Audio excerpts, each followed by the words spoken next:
I'm sorry. Yeah, I'm on it. Like a good neighbor, State Farm is there. You're covered, Kevin. Thanks, Melinda. Wait, I have blah blah insurance, so person, come help. Hey, Grandma. 6 callers ahead of us, Jimmy. You're not helping. Having insurance isn't the same as having State Farm. There to help you anytime, anywhere, anyway. That's getting to a better state. Margie Gray in Indiana and David Smith in Clymer are there to help you.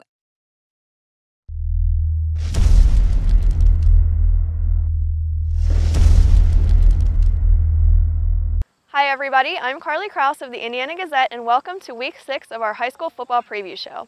We're reporting to you this week from Marion Center High School, home of the Stingers. Well, the big game in the Heritage Conference is finally here.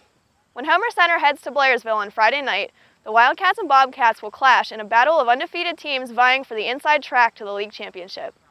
Homer Center, the defending conference champ, has won 13 straight conference games and has baffled opponents with its explosive offense so far.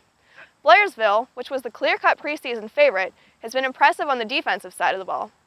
The Bobcats are best in the conference in scoring defense, allowing just 6.8 points per game, while the Wildcats are top in scoring offense, averaging 40.8 points per game, and they also lead the area with a plus 15 turnover margin. Homer Center edged Purchase Line last week in a 43-40 shootout. The Wildcats scored the game-winning touchdown with less than a minute left on a drive that was led by backup quarterback Johnny Ireland, who took over when starter Aaron Brzezinski left the game with a leg injury. Blairsville, on the other hand, easily handled Northern Cambria 28-0 after getting off to a slow start. In other Heritage Conference games, Purchase Line travels to Northern Cambria in a matchup of 2 and 3 teams who are looking to make a jump in the standings. The Red Dragons are led by running back Grant Seister, who surpassed the 100-yard mark last week. Seister has 1,129 yards already and is on pace to break the area's single-season rushing record. Northern Cambria has struggled to get its new up-tempo offense going, but boasts one of the area's top defenses. The Colts average just 220 yards per game, but have allowed 193.6. Surging Penn's Manor, which has won 4 straight after dropping its season opener, looks to keep its streak going at Marion Center. The Comets blew out United 49-0 last week, while the Stingers were shut out 44-0 by Ligonier Valley. The Comets lead the conference in total offense, averaging 348.6 yards per game, and is tops in rushing defense, allowing 100.2 yards. They'll have their hands full on Friday, though, with Marion Center's Colton Fairman, who is averaging almost 11 yards per carry. United travels to Salzburg in a matchup of 2 desperate teams.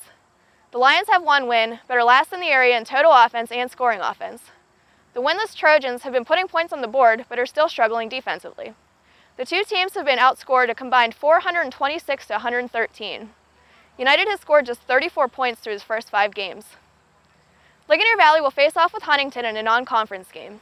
The 3-2 Rams have an opportunity to pick up some points in District 6 standings by playing the AA Bearcats. Ligonier Valley, behind sophomore quarterback Colin Smith, is last in the area in passing offense, but continues to improve each week. In the WPIAL, Indiana returns home to take on Elizabeth Forward in a non-conference game. The Indians scored a big win last week on the road against a tough Greensburg-Salem team, 35-14. Quarterback Jake Zelinskas threw for 4 touchdowns and ran for another, and he intercepted 2 passes on defense. Wide receiver Riley Stapleton continued his stellar season with 8 catches for 144 yards and 3 touchdowns. The Warriors, who are 3-2, are members of the Big 9 Conference. They have wins over Uniontown, Albert Gallatin, and Trinity, and losses to Thomas Jefferson and Laurel Highlands. Indiana stands in 3rd place in the Greater Allegheny Conference with 3 section games left. The top 5 teams advance to the playoffs at the end of the regular season. Elsewhere, Apollo Ridge looks to get back on track after dropping a heartbreaker to Highlands in a matchup of previously unbeaten teams in the Allegheny Conference. The Vikings take on rival Ford City, and both teams are coming off 1-point games. Apollo Ridge losing to the Golden Rams 28-27, and 2-3 Ford City upsetting Shadyside Academy 34-33. West Shamokin hopes to start a winning streak after dropping its first 4 games. The Wolves are coming off a win over Burrell and face 3-2 Valley in an Allegheny Conference game. Derry has another tough task on the road in the Interstate Conference, traveling to Washington County to take on once-beaten McGuffey this week. In KSAC action, Punxsutawney plays host to AC Valley, which is in the small school division. The Chucks are coming off a big 69-26 loss to DuBois and hope to improve to 4-2 against the winless Falcons. Make sure to grab Saturday's Indiana Gazette for complete coverage of Friday night's games and watch live scoring updates on Friday nights at indianagazette.com. We'll see you next week for the 7th edition of our preview show.